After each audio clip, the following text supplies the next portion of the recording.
నమస్తే. ఒక్క నిర్ణయం, ఒకే ఒక్క నిర్ణయం ఆ దేశ తలరాతని మార్చేసింది. ఆ దేశాన్ని ఒక నిప్పుల కొలిమిలా మార్చేసింది.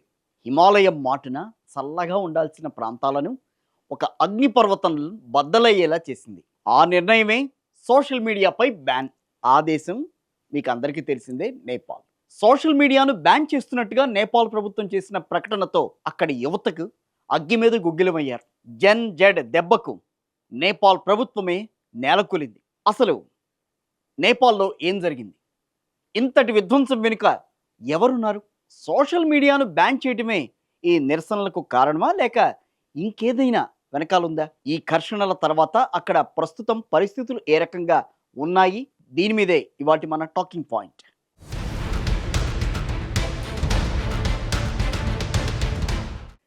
నేపాల్ తగలబడిపోయింది.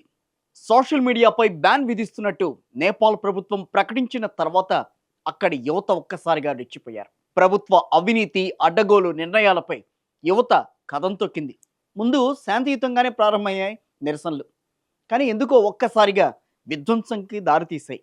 తీవ్రమైన హింసాత్మక రూపాన్ని దాల్చాయి. మంత్రులు, అధికార పార్టీకి చెందిన నేతలను టార్గెట్గా చేసుకుని కొందరు నిరసనకారులు ఒక్కసారిగా రెచ్చిపోయారు. వరుసగా దాడులకు పాల్పడుతూ అక్కడి పాలకులను హడలెత్తించారు.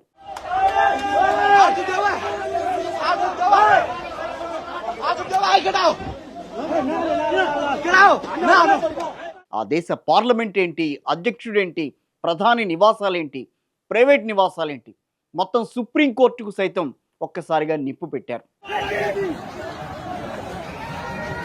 చివరికి నిరసనకారులకి భయపడి ప్రభుత్వం వెనక్కి తగ్గాల్సిన పరిస్థితి వచ్చింది. సోషల్ మీడియాపై విధించిన బ్యాన్ ఎత్తేశారు. అయినా సరే నిరసనలు మాత్రం ఎక్కడ ఆగల. ప్రధాని కేపీ ఓలీ రాజీనామా చేయాలని డిమాండ్ చేస్తూ రాజధాని ఖాట్మాండులో పార్లమెంటు వద్ద రోడ్లన్నీ కూడా దిగ్బంధించారు. పలువురు మంత్రులు, రాజకీయ నేతల ఇళ్లను కూడా ముట్టడించారు. ఇటు రాజధాని విషయంకి వద్దాం. ప్రధాని ఓలీ అధికారిక నివాసాన్ని కూడా ముట్టడించారు నిరసనకారులు. భారీ విధ్వంసాన్ని సృష్టించారు. అంతేనా, ఆ ఇంటికే నిప్పు పెట్టేశారు. ఇంతగా ఒక్కసారిగా గందరగోళం చెలరేగడంతో ఇక వేరే దారి లేక తన పదవికి రాజీనామా చేసేశారు ప్రధాని ఓలీ. తాను సురక్షితంగా దేశం విడిచి వెళ్లేందుకు సహకరించాల్సిందిగా నేపాల్ ఆర్మీకి కూడా విజ్ఞప్తి చేసుకున్నారు ఆయన. దీంతో రంగంలోకి దిగిన సైన్యం ముందు రాజీనామా చేస్తే ఆ తర్వాత రక్షణ ఏర్పాటు చేస్తామని ప్రకటించుకుంది. దీంతో వెంటనే ప్రధాని పదవికి రాజీనామా చేశారు కేపీ శర్మ ఓలీ. ఇక ఇదే క్రమంలో ఆ దేశ మాజీ ప్రధాని షేర్ బహదూర్ దేవ్బా నివాసాన్ని కూడా ముట్టడించారు వేలాది మంది నిరసనకారులు. విధ్వంసానికి దిగారు. బహదూర్ దేవ్బా, ఆయన భార్య, నేపాల్ విదేశాంగ మంత్రి అర్జు రాణా దేవ్బాపై కూడా విచక్షణారహితంగా దాడికి దిగారు. మాజీ ప్రధానిని ఇంట్లోంచి లాక్కొచ్చి మరి కర్రలతో చితకబాదారు. నిజంగా హృదయ విదారక దృశ్యాలవన్నీ. ఆయన భార్య అర్జు రాణా దేవ్బాపై కూడా పిడిగుద్దుల వర్షం కురిపించారు.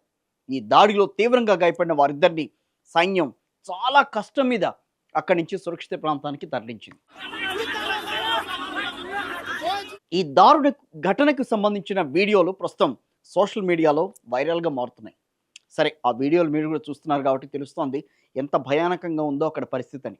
ఆ రకంగా ప్రజాగ్రహానికి జడిసి నేపాల్ ప్రధాని కేపీ శర్మ ఓలీతో పాటుగా వివిధ శాఖల మంత్రులు కూడా ఒక్కసారిగా వైదొలిగిన తర్వాత సైన్యం రంగంలోకి దిగింది.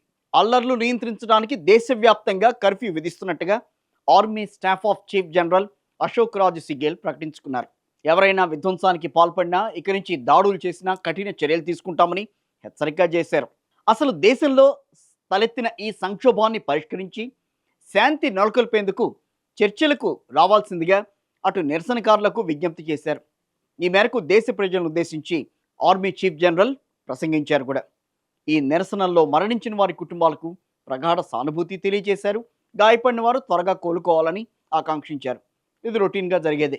అయితే ఇంత దారుణమైన ఘటనలు చోటు చేసుకున్న నిరసన జరిగినా ఇది ముందే ప్లాన్ చేసుకున్నది కాదు అన్నది కొందరి వాదన. 11 ఏళ్ల బాలికకు జరిగిన యాక్సిడెంటే ఈ నిరసనలకు ఆజ్యం పోసిందని కొంతమంది చెప్తున్నారు. ఆ 11 ఏళ్ల బాలిక ఎవరు? ఆమె యాక్సిడెంట్కు, ఈ ఆందోళనలకు కారణం ఏంటి అన్నది టాకింగ్ పాయింట్లో ఇప్పుడు ఒక్కసారి చూద్దాం. మీకు గుర్తుండే ఉంటుంది. ఆగస్టు నెల ప్రారంభంలో ఓ బాలికను ఓ మంత్రి కారు ఢీకొట్టింది నేపాల్‌లో. దీంతో ఆమెకు తీవ్ర గాయాలయ్యాయి. అయితే ఆ ఢీకొట్టిన కారు ఆమెను కూడా పట్టించుకోకుండా అక్కడి నుంచి వెళ్ళిపోయేందుకు ప్రయత్నించగా స్థానికులు వెంటనే ఆ డ్రైవర్‌ని పట్టుకుని బాలికను హాస్పిటల్‌కు తరలించారు. ఇక ఆ తర్వాత బాలిక ప్రాణాలతో బయటపడినా డ్రైవర్‌ను పోలీసులు 24 గంటల్లోనే వదిలేయడం అనేది అక్కడి ప్రజలకు తీవ్ర ఆగ్రహాన్ని కలిగించిందిట. అటు ప్రధాని కేపీ శర్మ ఓలీ కూడా ఏదో చిన్న ఘటన అంటూ తీసి పడేశారట ఆయన. దీని మీద అక్కడి యువకులు జస్టిస్ ఫర్ ది గర్ల్ అనే హ్యాష్ ట్యాగ్ను వైరల్ చేసుకుంటూ వచ్చారు. ప్రభుత్వానికి వ్యతిరేకంగా విపరీతంగా పోస్టులు చేశారు. నిరుద్యోగం, అవినీతిపై ప్రశ్నల వర్షం కురిపించారు. ఎందుకు? నిజమే, అక్కడ నిరుద్యోగం, అవినీతి అనేది పేటరేగిపోతుంది. సో ఒక సందర్భం దొరికింది, హ్యాష్ ట్యాగ్ తీసుకున్నారు, దాన్ని హ్యాష్ ట్యాగ్ చేసుకుంటూ వచ్చారు. ప్రభుత్వం మీద ఉన్న అసంతృప్తి అంతా వెళ్ళగక్కుతూ వచ్చారు. అయితే ఇలాంటి అసంతృప్తిని వెళ్ళగక్కుతున్న టైంలోనే దీన్ని కంట్రోల్ చేసేందుకు మోలీ ప్రభుత్వం సోషల్ మీడియా మీద బ్యాన్ చేసేసింది. WhatsApp, Facebook, Insta, X, YouTube ఇలాంటి సోషల్ మీడియా యాప్స్ అన్నిటినీ కూడా ఐటీ శాఖ వద్ద రిజిస్టర్ చేసుకోవాలని ఆదేశించిందిట. ఆగస్టు 28 వరకు గడువు కూడా విధించిందిట. అయితే గడువు దాటినా కూడా ఆయా యాప్స్ ప్రభుత్వం వద్ద రిజిస్టర్ చేసుకోలేదు అంటూ వాటిపై ఒక్కసారిగా బ్యాన్ విధించింది నేపాల్ సర్కార్. ఈ నెల 4 అంటే మొన్న సెప్టెంబర్ 4న ఆ నిర్ణయాన్ని అమల్లోకి తెచ్చింది నేపాల్ సర్కార్. దీంతో యువత ఒక్కసారిగా రెచ్చిపోయారు, వీధుల్లోకి వచ్చారు, ప్రభుత్వానికి వ్యతిరేకంగా పోరాటాన్ని ప్రారంభించారు. ప్రభుత్వం వెనక్కి తగ్గి సోషల్ మీడియాపై బ్యాన్ ఎత్తేసింది. అయినా యువత మాత్రం ఎక్కడ వెనక్కి తగ్గలేదు. ఆందోళనలు ఉధృతం చేసుకుంటూ వచ్చారు. ప్రధాని నివాసం, పార్లమెంట్ భవనం, మంత్రులపైన, వారి నివాసాల మీద దాడులకు తెగబడ్డారు. సో దాని గురించి అంతా మనం చూస్తూనే ఉన్నాం. మొత్తం మీద 19 మంది ఈ ఘర్షణల్లో చనిపోవడం కూడా వారిని మరింత రెచ్చగొట్టేలా చేసిందని చెప్తున్నారు. ఫలితంగా నిరసనలు కంట్రోల్ తప్పాయి, ఏకంగా ప్రభుత్వాన్ని కూలగొట్టేందుకు సో ఇవన్నీ కూడా ఈ నిరసనలు దారితీశాయి. అయితే ఇక్కడ ఇంకొక కారణం కూడా కనిపిస్తోంది. ఈ అల్లర్ల వెనుక మరో కారణం ఏంటదేని? ఆ కారణం కూడా చాలా పెద్దది. ఆ కారణం ఏంటంటే గత కొన్ని నెలలుగా నేపాల్ ప్రభుత్వం ఆ పక్కనే ఉన్న చైనాకి దగ్గరగా వెళ్తోంది. భారత్ని కాదనంది నేపాల్.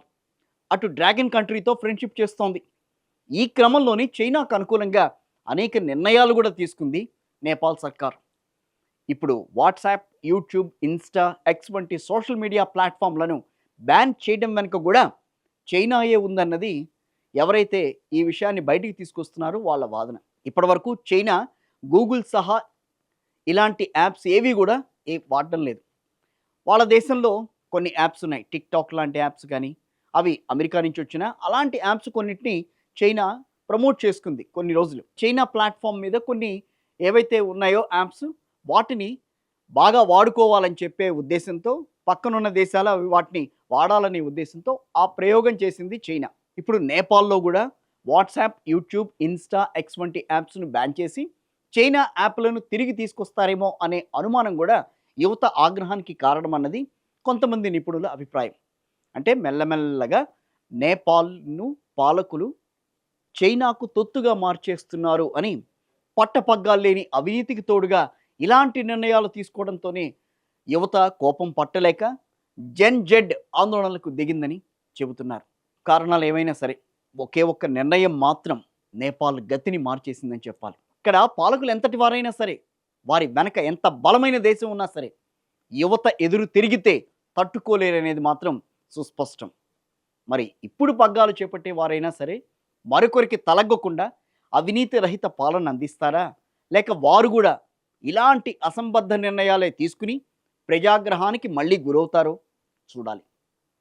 ఇది వాటి మన టాకింగ్ పాయింట్.